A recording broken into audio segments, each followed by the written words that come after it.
A grieving family stopped at a roadside motel after Grandma's funeral. By midnight, Grandma was standing at their door, except she had been buried 6 days ago, and she was not at peace. The motel owner warned them, "Check out before midnight or you'll never check out at all." They laughed. They didn't check out. In 1887, a desperate mother made a deal with a witch to save her unborn daughter. That daughter is still alive today. She runs a motel in the middle of nowhere. The Witch's Bargain. Chapter 1. The Funeral Road. Nadia hadn't slept in 3 days. She sat in the passenger seat watching the Louisiana bayou blur past. Black water, twisted trees, gas stations that flickered at the edge of the headlights and disappeared before you could be sure they were real. Her husband Daniel drove without speaking. Their daughter Grace was asleep in the back seat, still holding the funeral program from Grandma Eleanor's service, her small fist crumpling the paper even in sleep.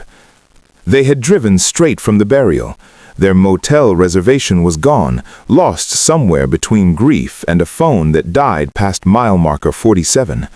Now it was almost 11 p.m. The GPS had been circling the same 3 roads for 40 minutes. Then Daniel spotted a wooden sign half swallowed by vines at the tree line. Milati Motor Lodge, vacancy, Est 1901.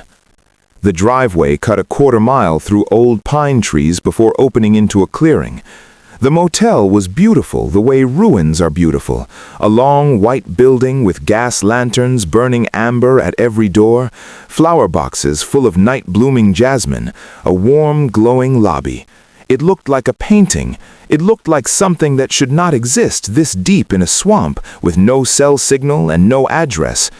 A quiet young man named Sujono met them at the desk. He said one room remained.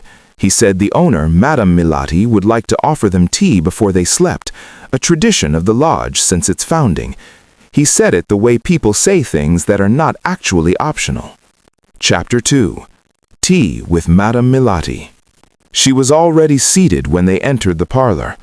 Madame Milati appeared to be perhaps 60, olive skin, silver hair pinned high, a deep green dress that might have been fashionable in 1940. The walls behind her were covered in portraits, generations of women, all sharing the same. Chapter 3. Room 7. 2:17 a.m. Nadia could not sleep. She lay in the dark listening to Daniel breathe, to the jasmine moving against the window in a wind she could not hear. She kept thinking about what Milati had said, the dead do not always agree. She kept thinking about her mother's hands, paper thin and cold, the last time she had held them. She kept thinking about the nursing home, how she had chosen it for practical reasons, how she had told herself Eleanor would be better cared for there, how she had not visited as often as she had planned. At 2:17 a.m., Grace started screaming. When they reached her, she was pressed against the headboard, pointing at the corner of the room, fully awake, eyes wide and fixed on something that was not there.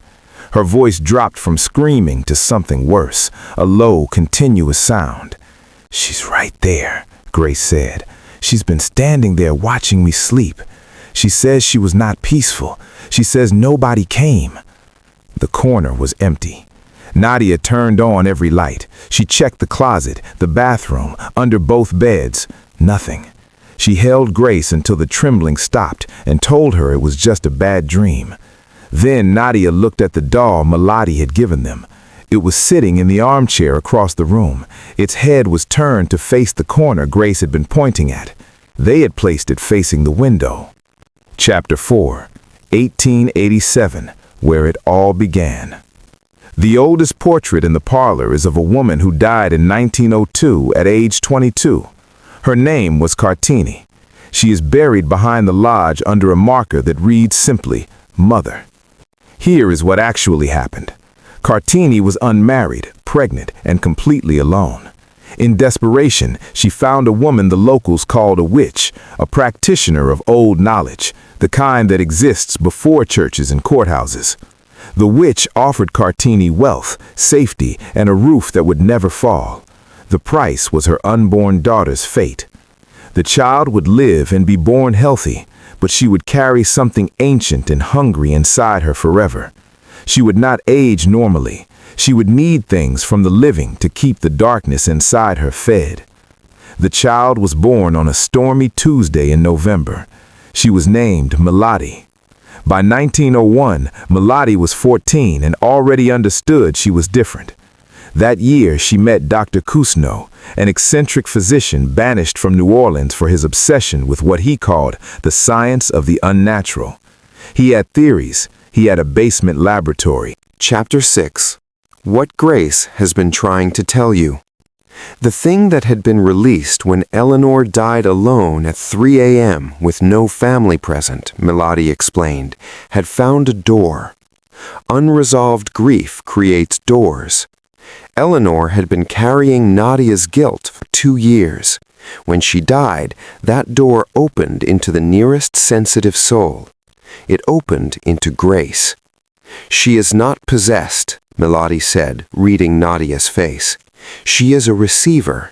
She hears the ones who are still attached to this world, including your mother, including mine. What does your mother want? Nadia asked.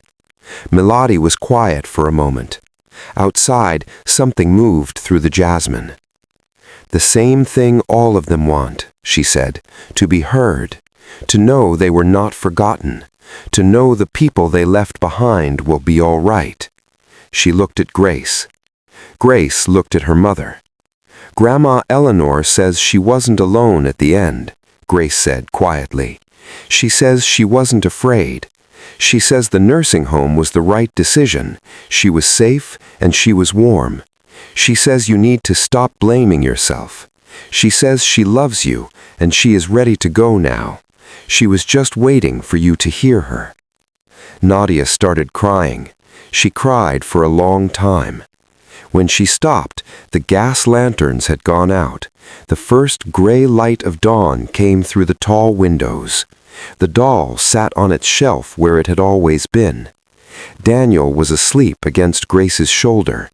The parlor was empty. Melody was gone. Sujono stood at the front desk with a paper bill for one night's lodging and a thermos of coffee for the drive. Is she okay, Melody? Sujono looked out at the pine trees in the morning light. She has been doing this a long time, he said. Mostly she helps people. Sometimes it costs her. Last night, he stopped. Last night, I think it cost her something. They drove out. The road worked perfectly. Straight shot back to the highway. Nothing strange. When Nadia looked in the rearview mirror, the lodge was gone. Just an empty clearing. A faded wooden sign disappearing into the vines. Grace kept the doll. It never moved again. But sometimes, late at night, Grace would look at it and smile. And Nadia would know that someone, somewhere, was still listening.